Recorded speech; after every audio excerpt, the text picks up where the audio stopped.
What's up, everybody? Cewpins here, and we are back with some more MMA fight picks. We're going to take a look at the main card of UFC Vegas 6, Derrick Lewis versus Aleksei Oleinik, and there are some great fights on the main card. This is going to be a very interesting 5-round heavyweight main event, which is coming the week before we get to see the rematch here between Stipe and DC.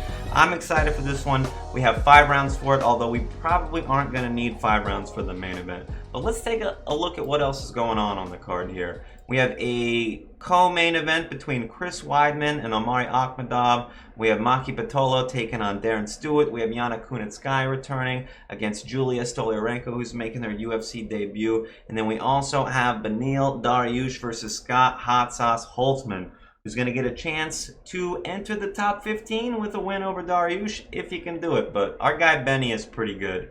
This is one of the fights I'm more excited for on the card. It's a lightweight bout, and it's against a couple of guys that are pretty good, and I enjoy watching them fight. But something that is worth noting here is we do have a 5-year age gap. I think Holtzman is 5 years older at 36, and Dariush is 31, and both of these guys are pretty good. One thing about Dariush is he's good in all areas of the fight. He has great striking, great grappling, he's got decent wrestling. He would have the ability to finish the fight anywhere. However, we haven't seen Holtzman get finished before. I don't know if he's going to be more susceptible to the sub here or the KO. Dariush has a really good submission game. I think he has like 8 wins by submission. Most of his wins are by submission. And if anyone's going to be the first person to tap out Holtzman, Dariush isn't a bad candidate. But Holtzman has great boxing. He's got a very boxing-heavy approach to striking. I think if you look at the stats, he may have a higher output than Dariush, but it is mostly focused on the punching and punches to the head. So he does have some wrestling ability, some grappling, some counter-grappling ability, but I don't think overall he's on the same level as Dariush. But one thing we've seen with Dariush is he has been finished. I think all 4 of his losses are by finish. I think 3 of those are to KO, TKO, and then 1 of those is to submission. So people have noted he has issues with his chin. Scott Hot Sauce Holtzman doesn't have tremendous knockout power. He's not one of those huge punchers at 55. But, you know, Dariush a little bit chinny. Hot Sauce could put the right combinations together to start the finish there. We don't really know how it's going to go. One of the issues I have seen Holtzman face is he does slow down later in the fights, maybe towards the end of the second. In the 3rd round, definitely slows down. Where if he's not ahead on the scorecards, then it might give him an opportunity to lose. Dariush could take over and probably could get a finish late in the fight if Holtzman's too tired. However, I don't really have a bet on this fight. I am leaning on the over. I think this fight does go to decision, but if it's a finish, I think Holtzman is more likely to get the finish. We have seen Dariush get finished a number of times. Even though Holtzman hasn't finished a ton of fights, we have seen Dariush get finished. It is possible. Although I am going to be looking at sub props on Dariush, just in case there's a really good price there. My prediction is either Dariush by sub for some crazy odds, or maybe Holtzman by decision. The next bout is a women's bantamweight fight between Kunitskaya and Julija Stoliarenko, who's making her UFC debut, and she does have a little bit of experience on The Ultimate Fighter. Kunitskaya is a recognizable name. She's top 10 in the women's bantamweight. She's fought Cyborg, Lena Landsberg, Mariner No. We've seen her in the UFC for a little bit, facing some of the higher level competition. I believe Kunitskaya goes into this fight with a little bit of a striking advantage, but I don't think it's a huge margin there. I think she's going to be a little bit better on the feet, and while she does have some abilities on the ground, I think the ground advantage goes to Stoliarenko. 9 submission wins on her record out of 9 wins. And most of those are armbar. She's got a really good armbar. And it's worth noting that Kunitskaya has 5 losses, and 2 of those losses were by submission, 2 were by KO. She's been finished 4 of her 5 losses. So I think Stoliarenko's best path to victory here is a submission over Kunitskaya, who has been submit before, and Stoliarenko has a lot of arm bars. We've seen Kunitskaya get armbarred before. If you look at Stoliarenko's last fight, it was a 5-round split decision. I think her cardio is going to be pretty good going into this fight, but I do see her having a hard time winning all 3 rounds. It's only going to be a 3-round fight. She may have the cardio advantage, but Kunitskaya is not going to be tired in 3 rounds, I don't think. Kunitskaya is going to have a bit of the edge on the striking. I think she's going to land more, and unless Stoliarenko can get it to the ground, I don't know if she wins a decision. I think most likely this fight hits the over. I think we're going to see a decision here, and I think we're going to see a split decision. It might be one of those fights that's very close where we see one fighter have success in the striking, the other fighter have success in the grappling, and it gives the judges a kind of a hard one to call. But I am going to be looking at a few props here. I think I do like the submission prop for Stoliarenko. If I get a really good price on it, we'll play that. But I might be looking at Kunitskaya by decision. I don't think there's really good odds on her, so I think I might find something on Stoliarenko by submission. But we're going to see. There's a few bets where I'm just watching the price on it to see if I can get something pretty good. And the sub prop here might be one of them. Next up, we have a middleweight bout between Stewart and Pitolo. And I think this one is going to be a banger. We are going to see some excellent striking here. I don't know if this one makes it to the judges' scorecards. And I might be looking at the no decision prop on here. Neither of these guys really shoots a lot of takedowns, and I think we're just going to see a really good striking matchup here. Now, Stewart is an interesting factor in this fight because he's got really great punching power. He does have the ability to finish the fight, but he's never been knocked out or finished in a fight by strikes. All of his losses come by way of submission or decision. He has 5 losses. 2 of them came by submission. 3 of them came by decision. So he hasn't been knocked out before, but it's still possible with 2 big guys like this that are punching really hard. And the Hawaiian Pitolo, aka Coconut Bombs, one of the best nicknames in the UFC, by the way, he's been finished 5 times, 2 by submission, 2 by KO. So if somebody seems more likely to get knocked out here, it might be Pitolo just because we've seen it before. And only 3 of his 13 wins come by submission, which is how we've seen Stewart get finished before. I don't know if he's good for the submission here, but it might be something we look at. Sometimes the submission opens up from the striking, so we could see an opportunity open up. Either guy has the ability to do it. However, we haven't seen Stewart finish a fight by submission, so he's probably not the guy that's going to go for the submission. I think we could easily see a finish here. I am going to be looking at the no decision odds on this. I don't have a bet placed on it. I might want to get a little bit more specific with choosing a fighter by KO or by submission if I think it's going to go that route. But I am leaning on this fight to not go the distance. I do like no decision on this fight. There are some pretty decent odds. However, I'm still watching the line on it. I haven't taken it yet, but it's one that I'm considering. I think if this fight finishes, either guy could have got a knockout, even though we've never seen Stewart knocked out before. Or a crazy submission could happen from Pitolo, where he rocks Stewart and jumps on a submission. I'm going to be looking at that prop line for that to see if we can get a good price on it, just in case it's crazy. However, I have seen Stewart slow down later in the fights, and I think if we see a decision here, most likely Pitolo will take the edge there. He does have a higher striking output, and that really looks good on decisions. Now for the co-main event, we're going to see Chris Weidman return at middleweight to take on Omari Akhmedov. Chris Weidman just recently went up to light heavyweight to take on Dominic Reyes, and he looked tiny in that fight, and he got beat up pretty early. So I'm excited to see him back at middleweight, although he hasn't had a very good run lately, and it's not looking good for him on this one. This is one of those fights that has a lot of hype around it. Chris Weidman, the former middleweight champion, has 2 wins over Anderson Silva. He really made a name for himself a few years ago, and there's so many people that know about Chris Weidman now. However, since then, since his wins over Anderson Silva, he's had a very interesting record. I just want to take a look here. We got 2 wins over Anderson Silva. One of those obviously was the leg break. But then, look, back in 2014, he beat Lyoto Machida, Vitor, who was pretty deflated by then. And then look at all these losses. Lost to Luke Rockhold, lost to Yoel Romero, lost to Gegard Mousasi. All these are finished. He was finished every time he lost.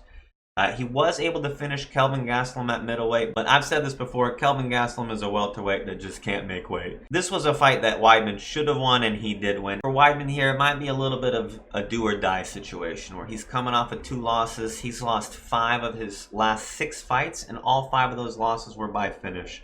So he has a pretty good chance of being finished here. I'm going to look at a few plays on that.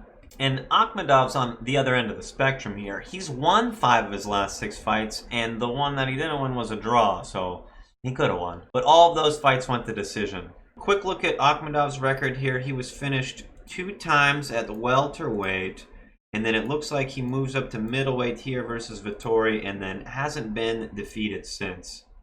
2 wins at welterweight after 2 losses at welterweight, and then has either a draw or won a decision at middleweight since moving up. And it's also worth noting here that Akhmedov has 4 losses, and all 4 of them were by finished. He got TKO'd here 2 times, once by Capoeira, once by Sergio Moraes. He got submit by Gunnar Nelson, who's got great submissions.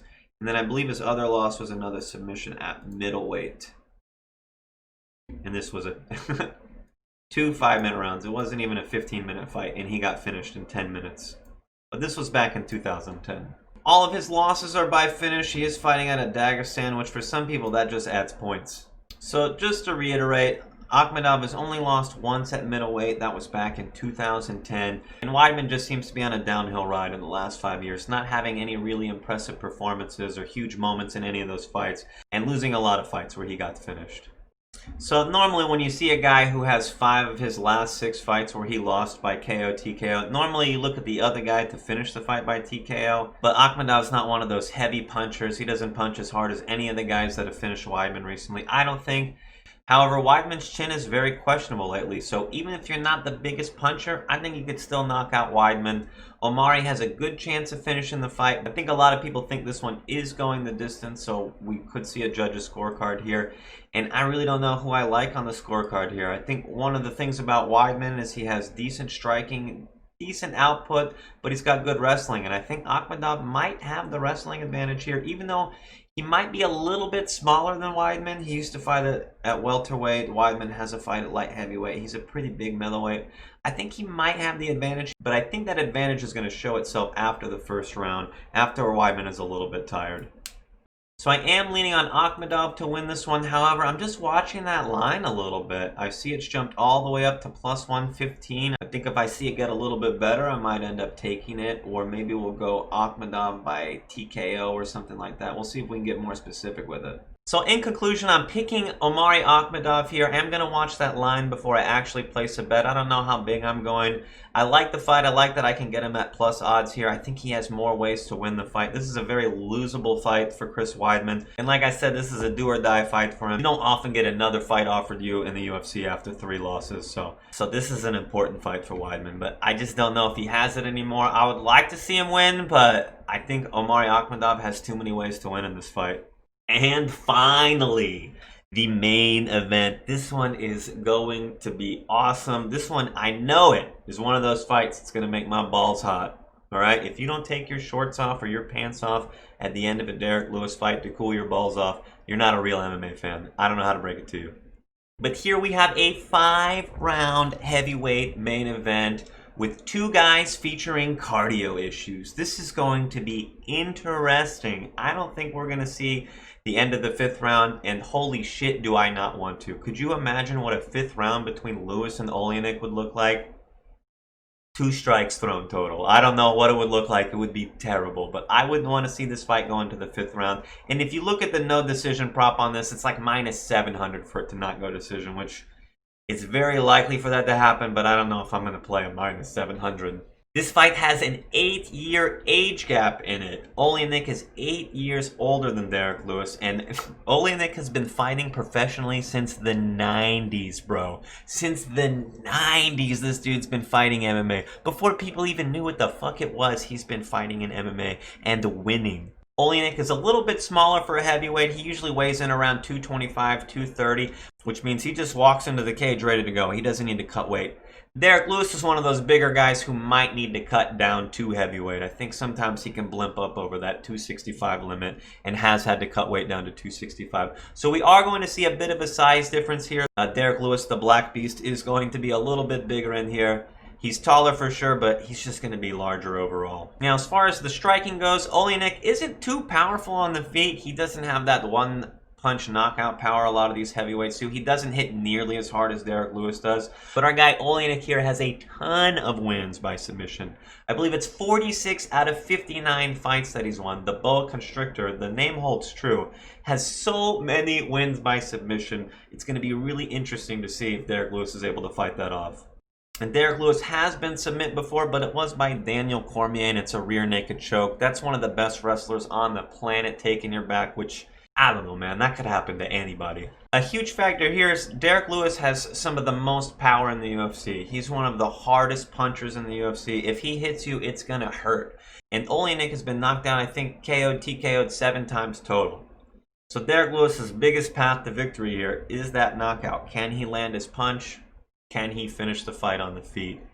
I think if it goes to the ground and somehow Derrick Lewis ends up on top, he can definitely finish there. No matter how good of a grappler you are, I think Derrick Lewis finishes anybody from the top position. So Oleinik's best path to victory here is to get Lewis to the ground and see if he can look for that submission or get a TKO that way.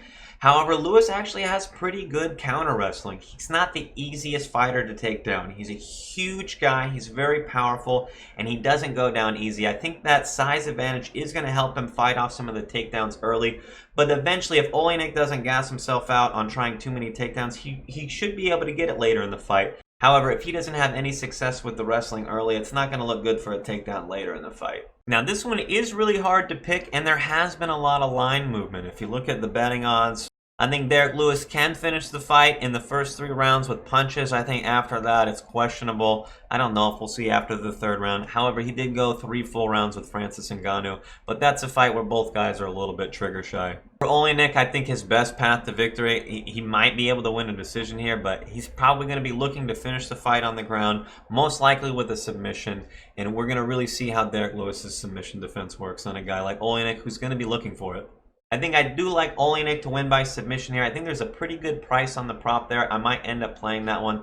However, I am looking at a few other options here as far as the no decision goes. I don't think this fight's going to go to a decision, but if you look at the price on that, minus 675 is not very good. However, I don't think we're going to see the 4th round or the 5th round. So if we come down here to some of the other prices, if I pick that the fight doesn't start the 4th round, I get a much better price on that. So I might be looking to play this from a couple angles, but I do like this Oleinik by submission prop right here, plus 245. That's not a bad price for a guy who has 46 wins by submission. I hope you guys enjoyed this video here. I do watch the fights and do a little companion on my Twitch streams at twitch.tv/Cewpins. I do end up placing extra bets right before the fights. Sometimes I'm watching the live odds and I'll make some plays then. So if you want to hear my live plays, we do make some decent money on the live plays. Tune into those. But I appreciate you watching. Check out my other social media. Join my Discord. We talk about fights all week.